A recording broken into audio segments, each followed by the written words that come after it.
Hey guys, it's Larry Greenberg. Today we're going to take a look at the Switch Easy Capsule Rebel for the iPhone 4.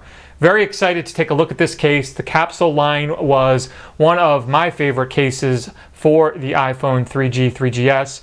The Rebel line for the 3G, 3GS consisted of a variety of different cases. They started out with the original Rebel, they had the Rebel M, the Rebel Reptile, and it was, like I said, a very popular case, and I was really anxious to get one. As soon as I saw them available on the Switch Easy website, I grabbed one up. So this case sells for $27.99, and it comes in three colors: black, white, and red. Obviously I have the white one here. Let's take a look at it. Switch Easy has some new packaging for the iPhone 4.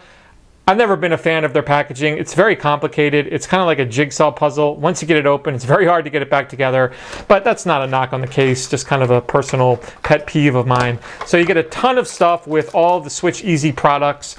You get two crystal clear screen shields with the case. Pretty good quality. Switch Easy makes some good screen shields. You get a little microfiber cleaning cloth. You get this little box which contains a variety of goodies as well. You'll have a video stand and two dock adapters. You can use these things in, like, the iHome clock radios or the universal docks, and it allows you basically to dock the phone while it's still in the case. So you get two of those, one white and one black. Then you get two each of their 30-pin dock connector protectors and their headset jack port covers. Two of those in the same color as the case.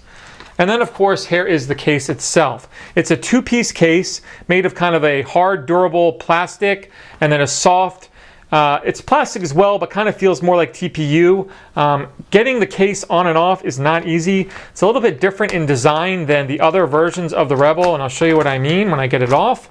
But here it is, two pieces. So here is the inner layer. It's that kind of silicone TPU type material, plasticky. You can see that they put in a black ring around the inside of the camera lens cutout, and that's to help with, flashback of the LED flash. As you can see, the outer spine, it's a little bit different than the other versions. It has sides on it. So all the Rebel M, Rebel Reptile, Rebel for the 3G, 3GS, the spines were kind of flared out. They didn't have these side pieces. The kind of wings just wrapped around the sides of the case. Here it's more like a snap-on back cover almost, and I'll show you why I think that's good in a second. It offers a really nice fit. So putting this on, it's not too hard, but first step obviously is to get the silicone layer on. I do have a screen shield on my phone, no other skins or anything like that. This is very tight. I know I'm going to get the question, will it work with the full body skin?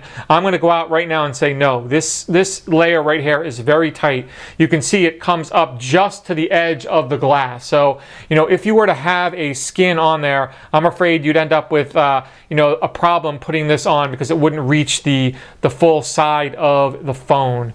So the next step, once you have this inner layer on, is to put the plastic part on.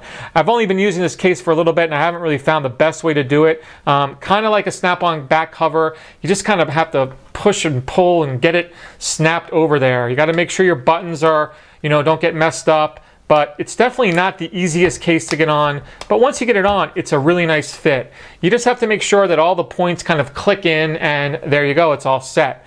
So this is, considered a hybrid case, and like most hybrid cases, it offers an unbelievable fit. Once you have this outer spine locked on here, it is super tight.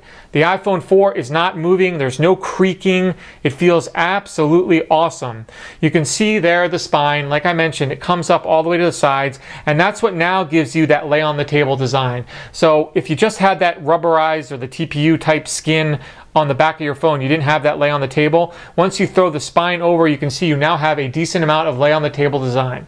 Let's take a look at all the ports and everything. On the bottom, there's three individual cutouts there, one for the speaker, one for the main microphone, and one for the 30-pin dock connector.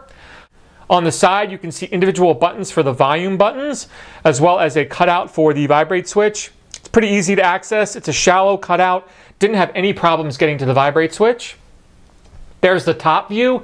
You can see the sleep awake button has a little nub there. It fires every time. It offers really good feedback when you press it. Not really a problem at all. And you can see the cutout there for the headset jack and the secondary microphone. It's a little bit kind of short and shallow. I'm not sure that every single headphone is going to fit. Maybe some of your bigger, headset jacks may have a problem in there. I tested it with a few of the ones I own and really didn't have any issues. And then on the back, you can see, as I mentioned, it's got a very large, generous cutout for the iPhone's camera and LED flash, and of course that spine-like pattern. Now, to me, this is kind of like a cross between the Rebel M and the original Rebel, where the original Rebel was completely flat. Although on the website, they're not calling this the Rebel M. That's what it reminds me of. And the reason is, this is kind of three-dimensional. It sticks out. So when you put this down, it kind of wobbles and moves around.